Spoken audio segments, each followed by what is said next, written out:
Well, it was really based on my early experience in the dot-com era, starting an interactive agency back in '94 and '95, and seeing how netiquette went out the window so quickly. We really wanted to make sure that the ethics part stayed a part of it. But more importantly, actually, I saw a bigger problem. As the more and more people became connected, what happens is there's a new gap. You know, we talk about the digital divide and people not having access. Well, there's another one, which is not being able to search and not knowing how to search. And not knowing how to search, you might as well not be connected. Because I have friends who will go through 20 pages of Google to get to their results. And, you know, and I have friends like, close friends like Randy and others, they can know how to search, get on the first page. It's about time saving, it's about access to information, and it's about knowing who to trust and what to trust.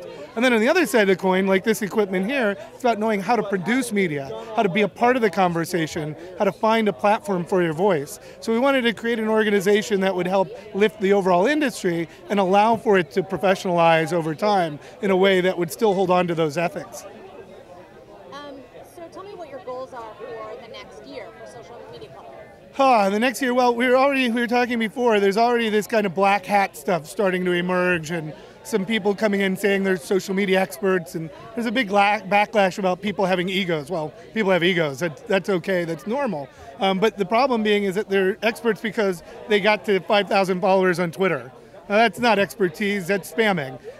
You don't need that much skill to get to 5,000 followers if you follow these techniques of follow 2,000 people, 1,000 follow back. So we're going to start focusing on trying to find some solutions around that. And in fact, today a solution was suggested by someone on Twitter, Bill Johnson actually, that maybe what we could do is like a secret shopper program of all these trainings and course materials where people could go and, you know, is this good? Do they really know what they're saying or do they not? And so we're going to start finding ways to, you know, point to the people who are doing really good work and doing it the right way and try to find ways to kind of have public reviews of those who aren't.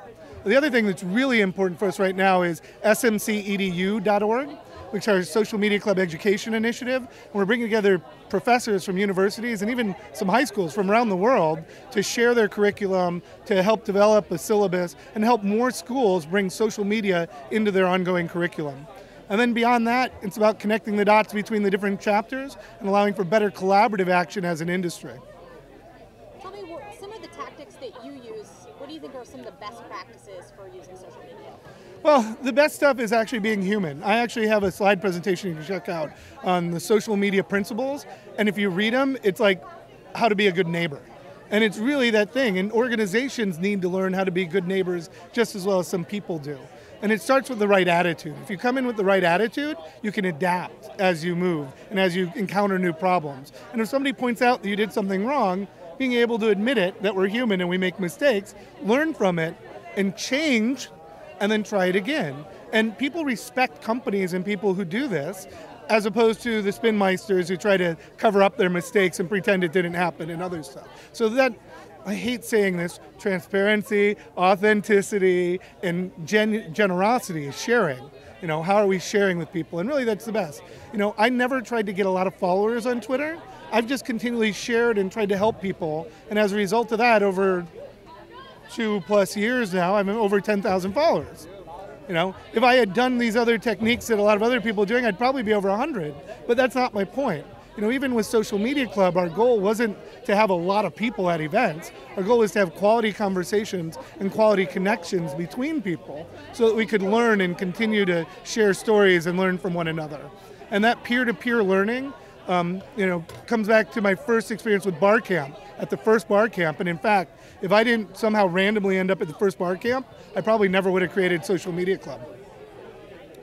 If people are looking to get into social media for the first time, they don't know anything about it, are there any resources that you can recommend that people turn to? Yeah, the best one is to turn to each other, honestly, because the people you trust and the people you know who are doing it are the best sources to go to. Because you can have an honest dialogue with them about your real problems and your real questions. I see too many times people want to be perfect and know everything and can't admit that they're new or a beginner. So the idea of being a beginner is a really important part. For resources online, you know, what I suggest to most people is to dive in and try it. Just find a way to try it in a safe way, whether that's as an organization doing a sandbox, or if it's as an individual, just getting on Facebook and starting to use it with friends and family, first and foremost. The second one is to see who else other people are following and start reading their stuff. Not just what they're publishing today, but everything they've been publishing over the last year plus. And then the third one I always recommend is find your local social media club chapter, come out and say hi to people. I think sometimes people get nervous about looking kind of dumb when Yeah. they're out there. What do you do about that? What do you say to people? It's interesting because inside organizations as well, it's a similar problem. In fact, I think that success in social media largely comes from personal development and being able to say, oh, I made a mistake. Having the confidence that you can say, I screwed up, and here's what we're going to do about it. So everyone's got to really just kind of, I hate to say grow up, but we have to find more comfort in ourselves and in our own confidence, and those are the people who do really well. And everyone is really pretty new at this. Yeah. Yeah. Area of expertise that people have been doing for years and years and years. Yeah, I don't like using the term expert. In fact, my Twitter avatar is me sitting at a desk at UC Berkeley, because I want to impart that I'm no master or expert. I'm a practitioner. I'm a student. And every day I'm learning. But I know that I have the right attitude so that when I come to it, I'll figure out the right path to go, whatever problem or opportunity I encounter. Anything else you want to share with social media club members? Yeah, thanks. It's an amazing thing. We've pushed this out to the edge, and we've really let go a lot to allow people to do what they think is appropriate for their own community.